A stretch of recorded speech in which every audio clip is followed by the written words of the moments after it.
أنا ويان هاي محن هايستا محن بدل كلا مشروعني يوميات رسالة مشروع أنا حولي هاي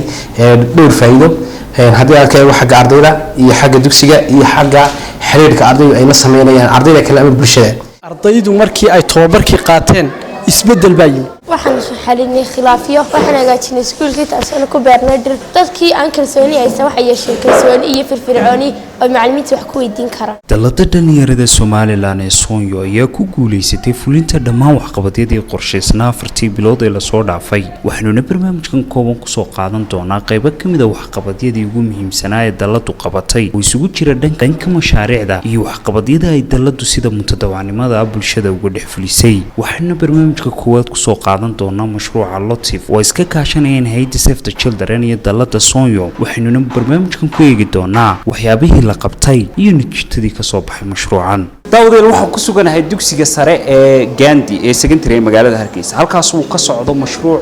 ay iska kaashanayaan dalada dhalinyarada Soomaaliland ee Soonyo iyo hay'adda Save the Children ayaynu barnaamijkan ugu kurguli doonaa si aynu wax uga ogaano ujeedooyinka mashruuca shaqooyinka socda iyo in la gaaray hadafkii laga lahaa mashruucan sidaas darteed waxaan waraysiyo la yeelan doonaa qaybaha kala duwan ee uu mashruucan khuseeyo waxtarka barnaamijkan iyo sida uu anfacay dadkii barnaamijka looga faa'iideeyay garabkayga bidix taagan mid kamid ah facilitatorada training ee barnaamijkan marka su'aalo ayaan weydiin doonaa si aan uga ogaado bal heerka waxtar ee mashruucan waxaan doonayaa inaad si kooban u sharaxdo waxyaabaha aad bartaan ardayda runtii waxaanu barnaa waxa weeye waxa la yiraahdaa tababarkan adkeysiga dhalinyarta haddaan in yar dul istaago waxa ardaydu ay adkeysi u yeelanayaan oo la rabaa sidii ay xaaladaha ama duruufaha soo wajaha siday u noqon lahaayeen kuwa adkeysi u yeesha oo kaga bixi kara hadba duruufta soo wajaha tababarkan aan qabanayno ee adkeysiga dhalinyarada 5 iskuul baana ka qabanaa iskuul walbana 2 qof ayaa ku qoran 5 iskuul waxa weeye iskuulkan Gandhi oo aan maanta ku suganahay aan joogo iskuulka Dayibguray waxa kamid ah Aadan Sheef waxa kamid ah أجسبية دعسرة الشيخ علي إبراهيم لو يقانو إيو محمد موجي واشنطن سكول. وياي أنت صورنا مركل جاي معتو وحيابها توس كاي أرديدا برتان إيكو لابا صدح محي. أرديدا وحيابها أنا برنورنتي أما كتب برنا وحكمدا هرتا إن ويكدو انتهي عشرة سكول كقطان توبرك وحن كسينين وحكمدا بالهجامنت وحكمدا إنه أرضيجو أما السماي كرا أما يلكر كرسوني ده وحكمدا إنه جوان قاعد كرا وحكمدا أيدنا وجومهم سن إنه حلي كرا هذا خلافات كهريماتو أما مشكلة دي سدوا حل لها أما هنقطة تو شخصيات أما هنقطة تو فاميلي أما هنقطة تو أصحاب ويبديهن يعني سدوا كلا وحكمدا قفكو أيدنا أد مهمة إنه سدوا بالعاطفة ديسا وكنترول لها أما وحكمين لها تاسايدنا كمدو أد مهمة أنت بدن قفكي إنه عاطفة دي مركي وحناقو كلا وفعل كل دقائق تاسنا وحكي كساعد سنة وفعل كي كده دقين إنه لكن عاطفة ديسي كنترول كرا واحد شكتين هذا ضيدي وحبرتين لكن وشديد وقويني وحويان مردالك محا مردالا أو إنديكيتر أو لطابن كرا أو تعب كادر ضيدي جلسين محا كصوب حي محا تاني شكتين waxaa ka soo baxay runtii taasi waa su'aal aad u fiican farxaan oo aad baad mahadsan tahay ardaydu markii ay tababarkii qaateen isbedel baa yimid waxa kamid ah inay iskuulkii oo kale ay sameeyaan inay dhirayn sameeyaan inay nadaafadiisa hagaajiyaan inay macallimiintii oo kale ay xiriir iyo cilaaqaad wanaagsan la sameeyaan inay iskuulkoodii jeclaadaan inay wixii ay barteen ama tababarka ay ku qaateenna ay ardaydu u sii gudbiyaan imikadaas xataa waxay ku soo dhiiranayaan mid kastaba bal sidoo tababarka chance ugu heli lahaaba ayaa in loo soo kala dheereeyo halkaas maraysa kulli inta aad ii sheegtay waan hubin doonaa waan kaaga daba tagi doonaa oo waxaan eegi doonaa waxa aad sheegayso xaqiiqanimadeeda waxaan la kulmi doonaa ardaydii aad hore wax u barteen waxaan la kulmi doonaa kuwa aad wax baraysaan waxaan sidoo kale la kulmi doonaa maamulkii dugsiga arrintaas sidaad u aragtaa waa run waa su'aal fiican oo loo baahan yahay in wixii la isku dabagalo bal sidii loogu talagalay ma u fuleen ma loo qabtay intaa la isweydiiyo waa mid muhiima taasina insha Allah waxaan rajaynayaa inay midhadhalkeedu midaad ku farxi doontaan ama feedback kugu soo xaggayaga ka soo noqon doona oo noqon doono ka ugu wanaagsan ardaydiina anfacay saameynteedana yeeshay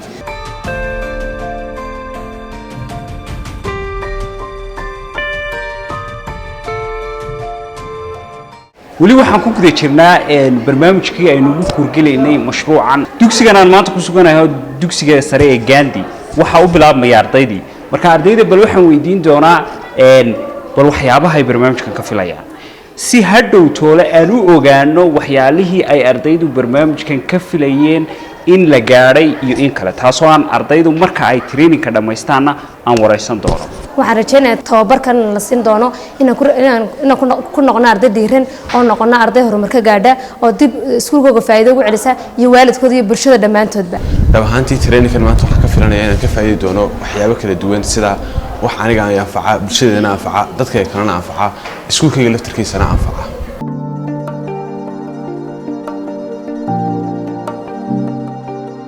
waxaa lagu guulaystay waxqabadyadii qorshaysnaa 4 bilood ee lasoo dhaafay oo ay qayb ka ahaayeen tababaro loo qabtay dhalinyaro shaqo raadisa iyo tababaro kala duwan oo loo qabtay waalidiinta iyo ardayda 5 dugsi ee mashruucani ka soconayo waxaa ugu muhiimsan waxaan ka bartay xariijinta nolosha kalsoonida hogaaminta go'aan qaadashada degdega ah waxaan ka bartay sidaan u xalin karo khilaafka iyo sidaan bulshada dhexdeeda xog ku soo kordhin lahaa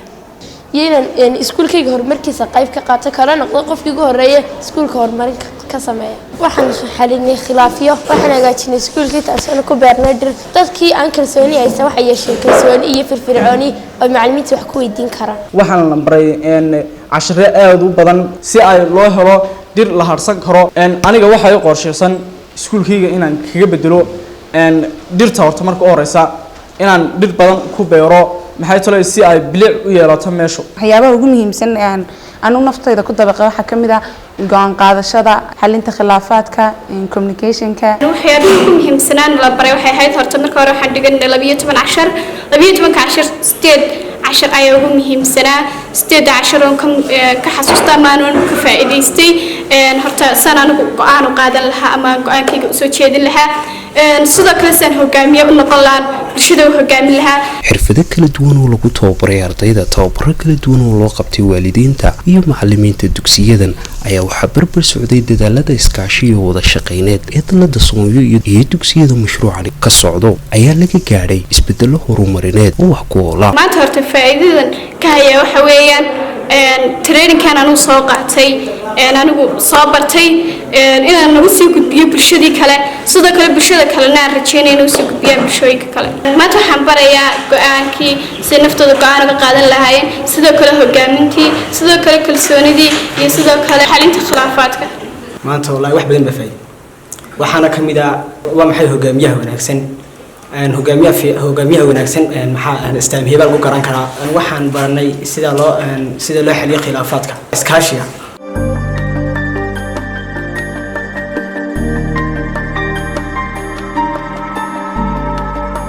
halkan waxaanu isugu nimidnay in aanu 5 iskuul oo dugsiyada sare ee magaalada Hargeysa guddoonsiino 75 geed oo iskuulkiiba 15 la guddoonsiin doono oo laga beeri doono qalabkii beerista iyo qalabkii ilaalinta lagu iyo kuwii waraabka dhammaantood la guddoonsiin doono waxa sharaf noo ah inaanu ka shaqeynayno oo dhalinyaradii ku jihaynayno ilaalinta iyo dhowrista deegaanka oo dadka dunyada iyo dadkaba saameyn aad u weyn ku leh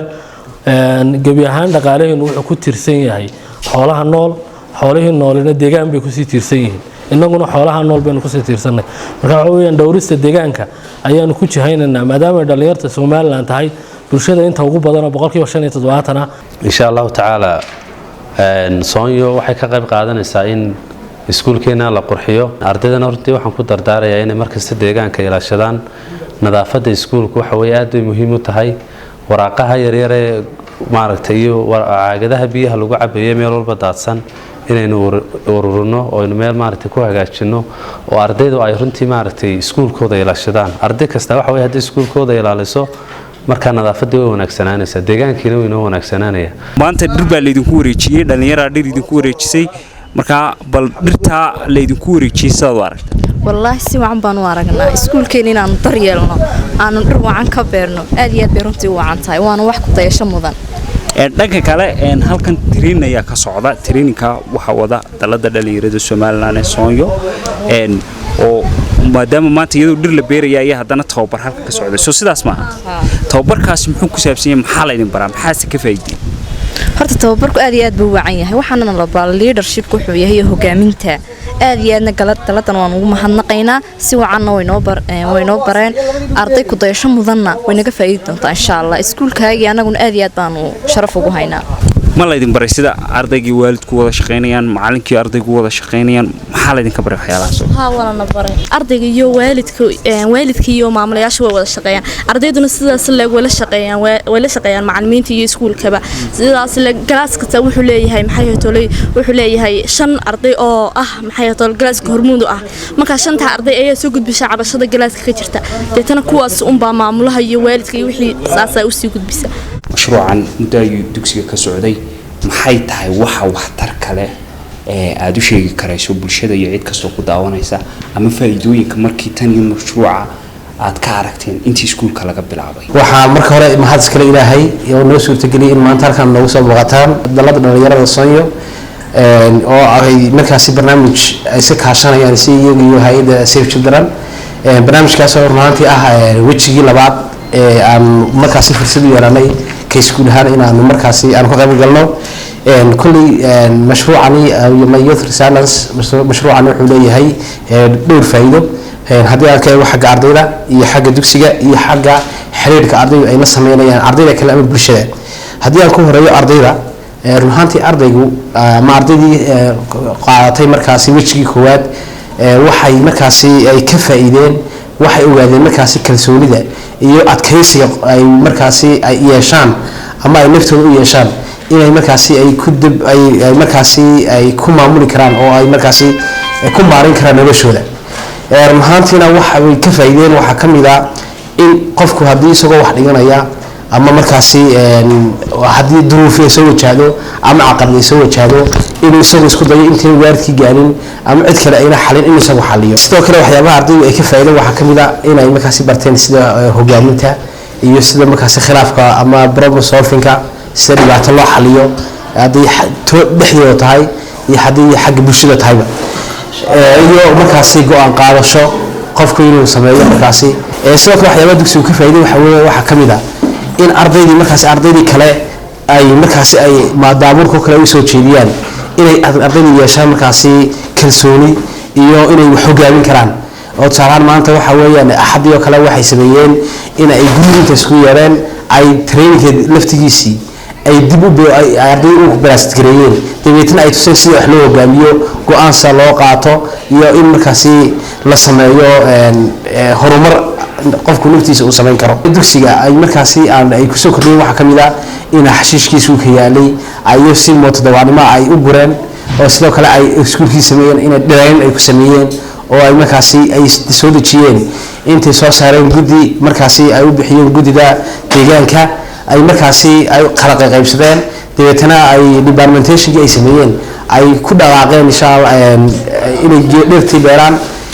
qalabkii iyo wixii oo dalada dhalinyarada soo ay noo keentayna ay markaasi ay isticmaalaya ay haddana wixii kale u baahnaayeen iyaga laftooda dhexdooda iska wariyeen ay dhirtii ay insha Allah beerayaan marka waxaan kusoo gabagabeynaa insha Allah taala aad bad maasantiin dalada dhalinyarada soo iyo hay'adda Save Children oo si kaashanay barnaamijkan waana xanan talo soo jeedin lahaa